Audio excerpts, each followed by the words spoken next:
Welcome back. The phones are still ringing with your questions for the Prime Minister, and we're now going live to Downing Street, where Mrs Thatcher, despite the shock and pressures of the last 3 days, is with Jill Neville. Prime Minister, many of us, I think, watching those events on television on Friday, admired very much your very calm public response, but you must have been feeling tremendously shaken inside. I think at the moment when things happen, you're not shaken, you are calm. I'm never quite sure why, but I've often noticed it. At the time of crisis, you're very calm.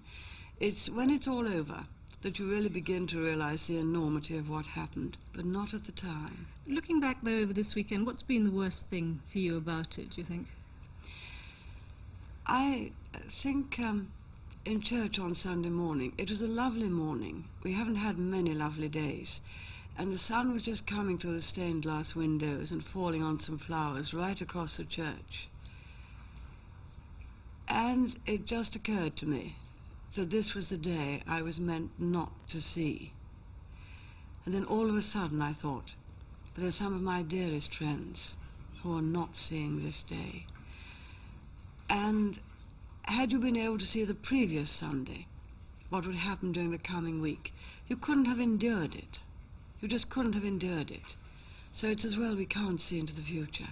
I think even watching and listening to that story unfold, a great many people felt genuinely shocked and very bewildered that something so violent could happen so near the heart of government in Britain, particularly in Britain.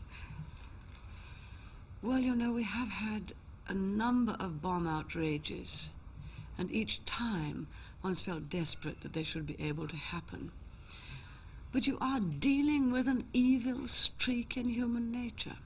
And evil men are just as good at using the latest technology, just as good at thinking it out and placing it at the most difficult times, the most difficult moment. And the fact is that we do live in a certain amount of danger. And if you're to carry out your job, we shall continue to live in danger. But we must never, never, never be stopped. Never be stopped from going among the people by a few men of violence, because that's what they want.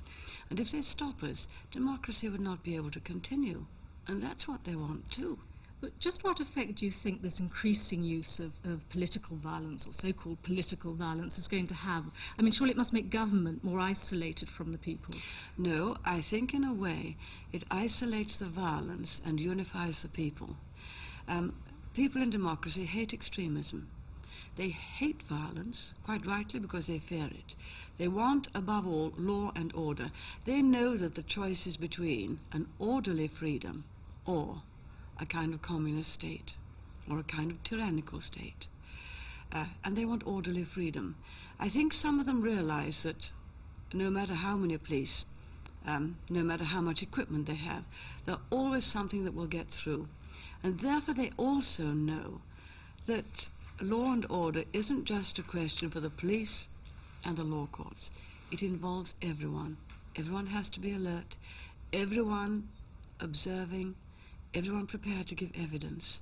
And so I think when we get something like this, it has a very unifying effect on all democratic people in isolation of the men and women of violence. That's obviously the good side, but what about the effect on you personally, the constant threat of violence? I mean, that must get through to you, doesn't it? Well, you just get on with your daily work, and that is pretty absorbing. I'm doing the only job I ever want to do. And now and then you come very near to violence. The people around one do everything they can to protect you. But you simply cannot live in a cocoon. So yes, we just have to live that way. But the people who look after us are very marvelous. I've been told that religion is very important to you. Is this a factor in your immense public courage? I think there are times when it would be difficult to carry on unless one had a faith. And I have, and I'm very grateful I was brought up that way. And that, I think, enables you to see what matters from what doesn't. Because in the last resort, you either have the choice to act with courage or without it. And I think the fact that you have a faith enables you to have that much more courage in face of any situation. I know that faith's rather a difficult thing to talk about, but is it also a factor in your political conviction? Or do you keep faith and politics apart? I would never give any impression that because one is a Christian one has a particular political faith. That would be totally wrong. Totally and utterly wrong. Although I myself think that Marxism and Christianity are not compatible, because Marxism is the elevation of the state and everything and all rights come from the state, and we believe they don't. There's some rights so precious and such human rights, they don't come from the state at all. They come from the sanctity of human life. So one has to be very, very careful of, yes, one's faith is personal, but it also helps you in your everyday life. Now, the message has come from you that it's business as usual, and I want to ask you something which I'm not sure how happy you'll be about, which is the criticism that's been coming over the past year, maybe even 2 years, but particularly recently from the Church of England. That must get through to you, doesn't it? I don't think it was meant as personal criticism in any way. As we were saying a moment ago, Christianity doesn't mean anything unless you live it in your everyday life, and therefore there is perhaps heightened concern about some of the problems. I think the mistake is to think that because there's a problem, there's a ready answer. And of course people in my position are constantly being asked, there is a problem, this is the analysis, therefore you must have an answer to it, or you must take an initiative. If there were ready answers, we'd be the first to find them. First, because we are as concerned about things as those who express their opinion. And secondly, if we had ready answers, it would obviously be the very best political thing to do, to bring them out. Nevertheless, there is a general issue at stake, isn't there? Do you believe the Church should tread on political ground in this way? I don't like the phrase tread on political ground. Obviously everyone expresses their way of life in relation to other human beings, and therefore people are concerned. I am concerned when people can't get a job. Of course I am. How else are they going to earn their living? What is there to live for? But it doesn't mean that just because one expresses concern about unemployment, one can conjure up 3 million jobs.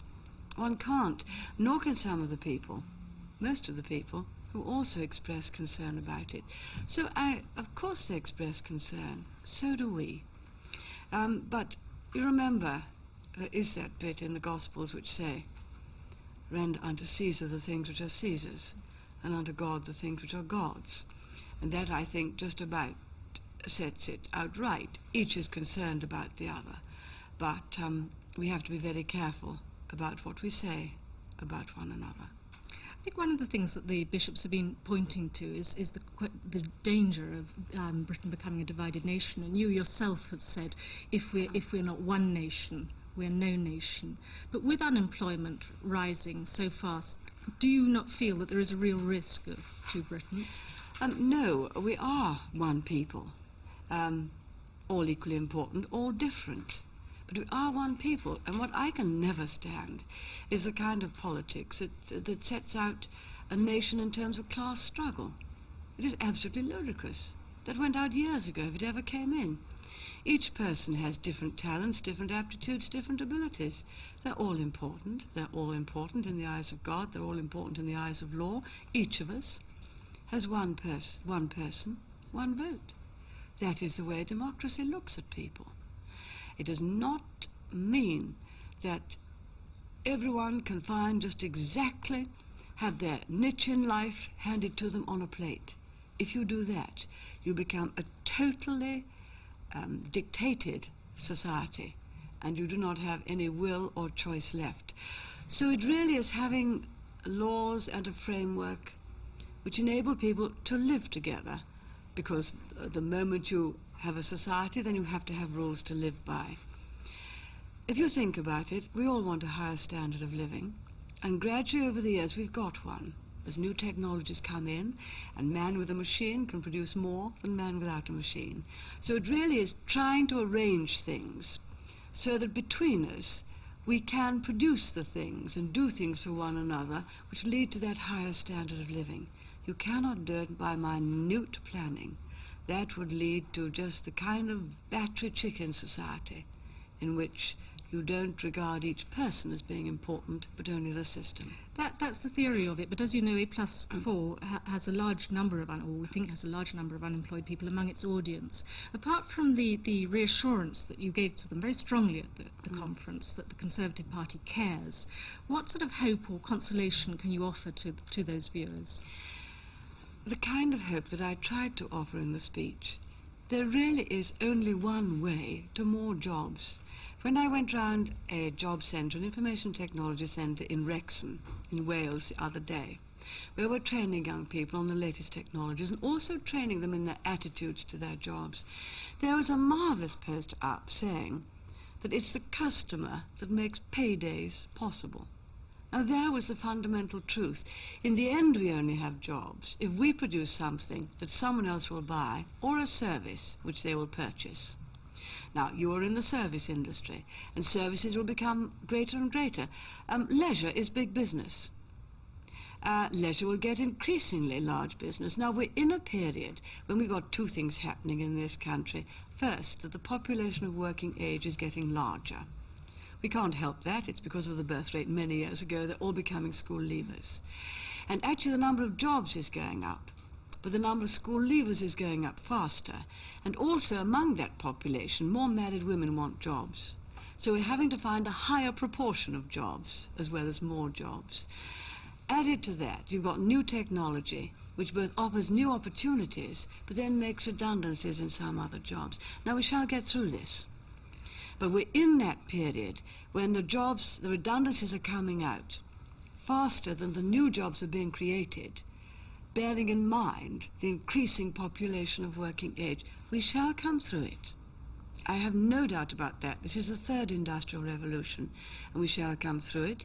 And possibly we shall have a slightly shorter working week, as we have now from days a long time ago. But we shall have to go steadily. In the meantime, we have to do everything we can to cushion the hardship on those who are most grievously affected.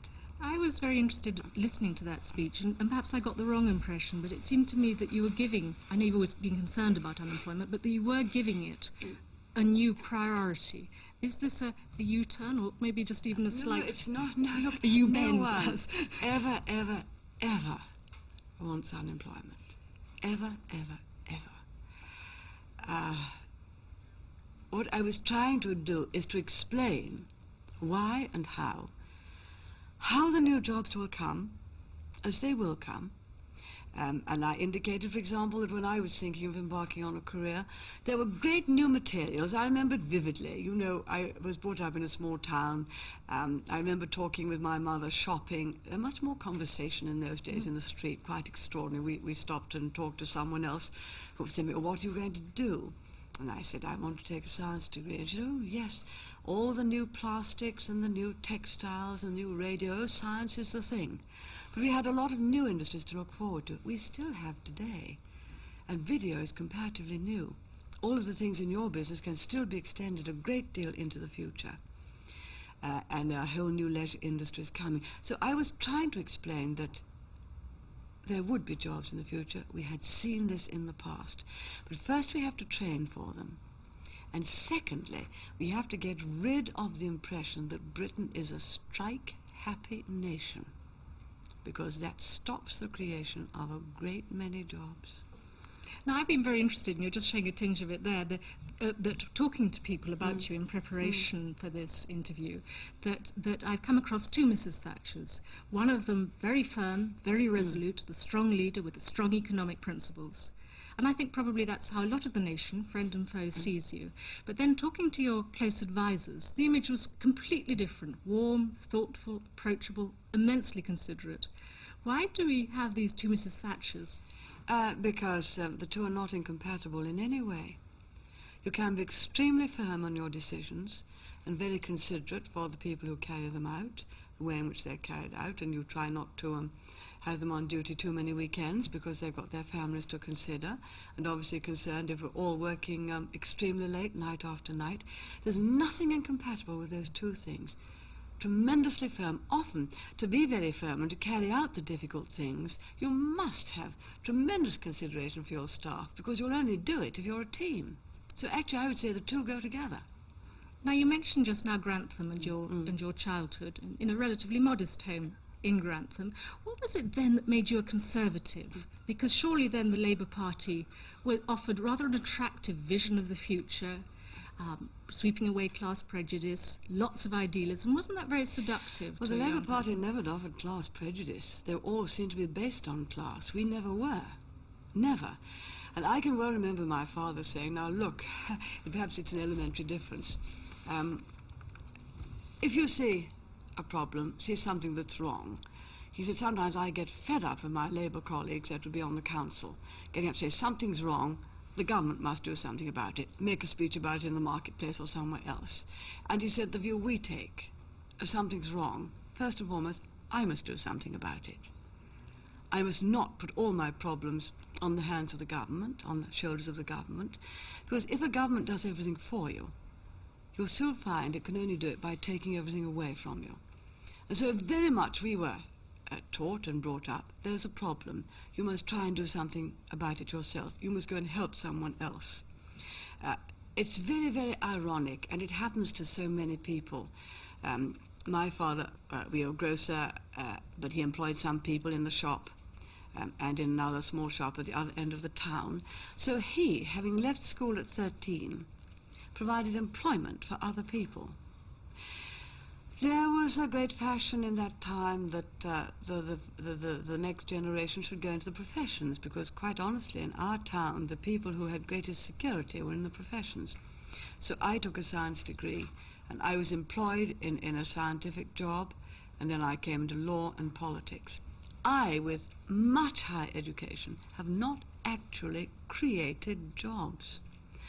And I often think of my father when I hear some academics pontificating about how to solve the unemployment problem, when I'm tempted to say to them, well, if you find it so easy to solve, why don't you go out and start up a business and employ by your own effort 5, 10, 15, 20, 100, 200? Why don't you? I will tell you why. Because you can't. It's easier to tell other people what to do about it than it is to sort it out yourself. But in the end, we have to provide the kind of society where people who can do this, who can build up a business, are prepared to start and do it, because they're tremendously important. Of course, may I make it clear, you've got to have the good administration in government. You've got to have good education. You've got to have good health. Don't think that you can do without the professions and trade. But in the end, we rely on those who say, as I heard one on the BBC, does that matter? Say the other day. I've always wanted to build up a business, and I thought, my goodness, I want a few thousand like you, and we're home and dry, because they're the people who spot what you and I will want, if only they can create it. And they're the people who create the jobs. Now, I know the strength of your political conviction and your leadership, and this is a harder question, is very much admired. But do you not think that it could have created an equal and opposite force, like the one we're at present experiencing in the miners' strike? Good heavens, no. Whatever is there about my philosophy that could create that? Nothing at all. What do you mean equal and opposite? I think I must cross-examine you very closely about that question. Equal to what? I think what I'm suggesting is that perhaps because the society feels polarised, No. that maybe the Labour Party and the trade union movement have moved in behind an extreme leader in a way that they might not perhaps have done. I'm only making a suggestion. I do not regard society as polarised. Indeed, it isn't. The commentators like to try to make it so, but it isn't. The greater part of society believes in orderly freedom. It totally and utterly rejects extremes. Now, there's nothing extreme about my policies. Can you mention anything? Nothing extreme about mine. There is extreme about policies of anyone who has to use violence or intimidation to pursue them. But for good or ill, I mean, do you see this as a turning point, a critical point in British history? Always, when you get a large amount of violence and intimidation and people go in fear, yes, it has to be beaten. It has to be beaten. Otherwise, what's on the rack is not a political party, it's democracy itself. Prime Minister, that seems to me to be a very good point to go over to our studio in Euston, where, as you know, that a lot of viewers have been telephoning in with questions. Yes. So let's go over now live to Paul Jones. Right. Thank you very much. Prime Minister, we've had a lot of questions on a variety of subjects, but obviously a great many of them on the bomb outrage at Brighton. There's a question here which says, will the Conservatives now be backing a law to restore the death penalty in the light of what happened in Brighton? I expect that there will be a demand to have another debate on the death penalty. We had one at the beginning of this Parliament. I personally have always voted for the death penalty because I believe that people who go out prepared to take the lives of other people forfeit their own right to live. I believe that that death penalty should be used only very rarely, but I believe that no one should go out certain that no matter how cruel, how vicious, how hideous their murder, they themselves will not suffer the death penalty. But I say that as a personal view. There's never been a party political view on the death penalty. It's always been held that we vote individually. I have consistently voted to retain the death penalty for the reasons which I have given. Thank you very much. That answer is for Mr. Kyle of Belfast. There's another Irish question here from Mr. Peter Jennings of Birmingham, who asks, in order to reduce support for the IRA and Sinn Féin still further, do you intend to approve any new initiatives to stop the feeling of alienation and frustration felt by many Roman Catholics in Northern Ireland during your forthcoming summit meeting with Irish Prime Minister Garret Fitzgerald? Do you remember earlier in the interview, I said I'm often being asked about new initiatives. People don't define the initiative, and if there were any sudden, quick initiatives, that would be equally acceptable to both parts of the community in Northern Ireland. We would have found them. I'm not sure that they can ever be found from this country. I think that there will have to be some coming together within Northern Ireland if we are ever truly to be able to find a long-term solution. In the meantime, we have to go on trying to look at people in Northern Ireland. Each and every person has equal rights because they do live in a democracy. Doesn't matter whether you're Roman Catholic or Protestant, you vote equally. Every one person, one vote. There is a ballot box there. There is democracy. They all have a vote for the Westminster Parliament. They have a vote for local authorities. So they have democracy there. It is not a question of there being an alternative, having to resort to the bullet because there is no ballot. There is. I can't think of a sudden new initiative. Every one we bring forward, if it's acceptable to one side, is repugnant to the other. And that is the great difficulty about this problem. And we can only go on trying. There's another question here now from John Cronin of Wimbledon. He would like to know, to what extent has your training in scientific method influenced your style of leadership? Oh, I have no idea. No idea at all. I can only tell you that in doing the job it's been invaluable. People tend to think of me as the first woman Prime Minister at number 10. In fact, I'm the first scientific Prime Minister. And it's very, very valuable to me if you're dealing with some of the latest things in defense or some of the latest things in nuclear energy. All right, one's outdated, but if you've had the real scientific method and approach taught to you, you can always revive it. And people who are explaining things to you know that they can't just throw dust in your eyes. You will soon see through it. Thank you. I'd like to put a question to you now on the subject of unemployment. It comes from Mr. Holland of Merseyside, who's asked, with hindsight, would the Prime Minister have subsidised failing industries and preserved the skilled labour they were using, rather than losing those skills by putting the people on the dole? Well, we have subsidised industries to an enormous extent. Last year, the taxpayers subsidised coal to the extent of 1.3 billion. That is equal to 28.5 pence on every gallon of petrol, or £2.50 every week on every retirement pension. That's a subsidy to coal alone. For a long time we subsidised British Leyland, and indeed still do, because she cannot find the money for her new models. There is of course a considerable subsidy to British Railways, and always likely to be. There's still a considerable subsidy to British Steel, and so on. And also we give help to the regions, as you know. there's a very active regional policy which enables people to start up in the regions and re-equip to claim considerable subsidies, and considerable subsidies if you start up in a new innovatory business. Now, the thing about skills is that they're getting obsolete, and you have to retrain. I remember going round a car mechanics garage the other day, a few months ago, and being told now that the need for maintenance on cars is very much less than it used to be, because the things are made and built in a much more reliable way. So they'll need fewer mechanics in the future.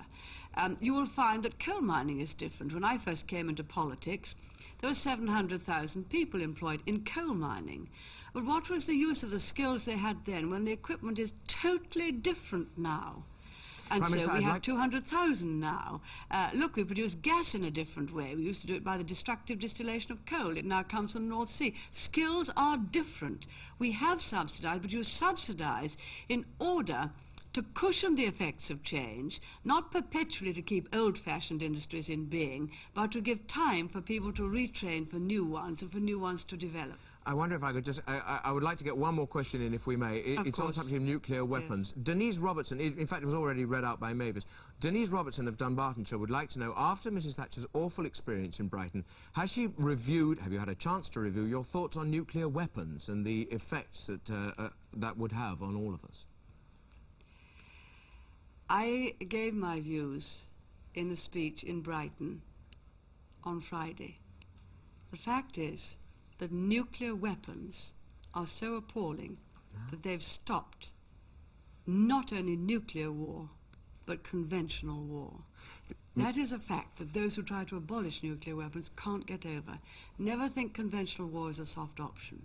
And if the possession of nuclear weapons helps to stop all war between the two main protagonists, then it is worth possessing nuclear weapons, because peace is the most important thing of all. Thank you, Prime Minister. I must cut you off and return there to Jill Neville.